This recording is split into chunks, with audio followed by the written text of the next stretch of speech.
What's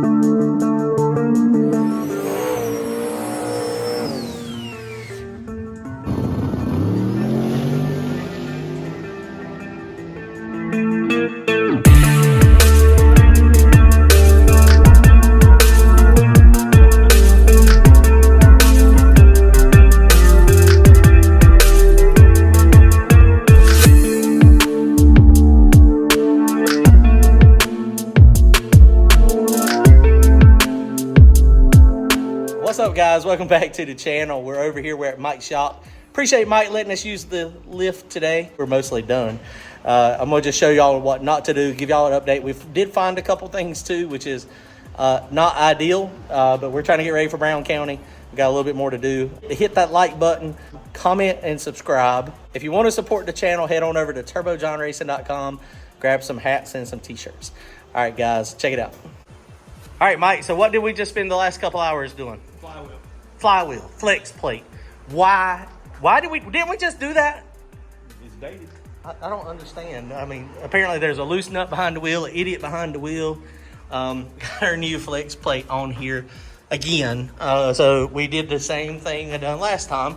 And we just put this flex plate on. And it's a Pioneer. It is SFI, but we just did this one in March. But if you look, let me find it. Look at there. Look, do you see it? Can you see it? It's another chipped tooth. So what had happened was, again, this thing, the coolant system, well, I figured out what it is now. I finally figured out exactly what's happening. Occasionally, when I go to start this thing, there'll be some coolant. There'll be a little bit of water in a cylinder, and so it doesn't want to turn over. So you got two choices. Typically, if you let it sit for a second and kind of bump it slow, it'll go ahead and turn over and then kick the moisture out of the motor. Probably not the best thing on the rods, but that's usually the way I do it. The other way you can do it is to take the offending spark plug out, turn the motor over, and then pump the water out. And then that's the easiest, safest way to do it. But it only does this occasionally. And so what I had been doing is, you know, we start this thing, it's a brake clean baby to start it. So what we have been doing is you hit it with brake clean and then you fire it over. So these copper-headed gaskets are now leaking a little bit. They're seeping. It's not terrible, but it is seeping a little bit when, you know, after a race. And so occasionally what will happen is that water will get in there, and if I hit it with brake clean, the brake clean tries to fire and it goes conk right up against the hydraulic. That's really not good on the rods. And when because it's, you know, it's trying to fire, and usually it'll break a tooth off the flex plate. We've done it twice now. And so the easy solution is to not hit brake clean to the motor until you spin it over. So that's what we got to be consistent in doing. And then maybe in a few weeks or a month or so, I'll pull the heads off of it and reseal the gaskets. But I did find also what is the problem with that is the radiator system that I have in it is not a radiator. It's got it doesn't have a pressure relieving cap. And so actually when I went to go pull the plugs off of it the other day, when I pulled the plugs out, when I pulled the radiator cap off of the tank over the overflow tank, it still had a lot of pressure in it. So I think what's happening is it's just building pressure like they should. I mean, the motor gets hot, it builds 15, 16, 17, 20 pounds of pressure. And then it just sits there and it cools off and the pressure is still there. And then everything starts shrinking, the copper gets cold, and then it seeps a little bit of water. So yeah, so anyway, what else we found under here? We've been fighting this thing kind of moving around a little bit, and I didn't see it, but Mike did. Look up right here and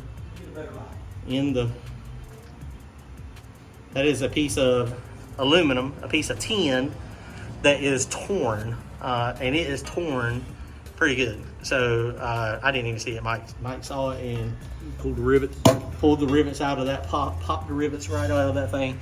So clearly we've got some stuff moving on the chassis, and this, we don't have enough floor bars for sure.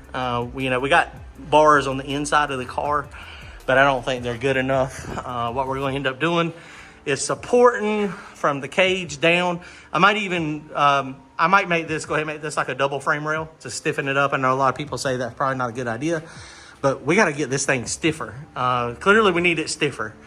so that we don't have those issues. So that's going to be for a later time. But right now we're going to drop it down and we're going to weld some limiters on. So I've had these limiters for a little while. When you go to the front of the track, this is just old cheap, I think it was Competition Engineering. Basically this welds to the frame and then that just bolts to the lower control arm down there somewhere. And we'll probably need to take the front end off just so we can have easier access. And then we'll be good to go. And so we'll just set it up real fast and I'll show you what it looks like. All right, guys, well, we are done with the limiters. Those are welded on. These are, you know, it's just one of those things, the way these, that's full extension, bending back out our support. I don't know how we can make this better. I think that's as good as this. I mean, there's really not a way to really support it. You know, there's nothing to come off of. Although I guess we could triangulate off of this back up under the turbo with a little piece of line and maybe from up here down. Well, I bent it out further this time. Okay, so maybe we'll... So it's got no flex to it. Maybe it'll be fine. Well, it's going to be fine. So if it gets good at War in the Woods, we can tie this thing down a little bit. And basically this is full travel.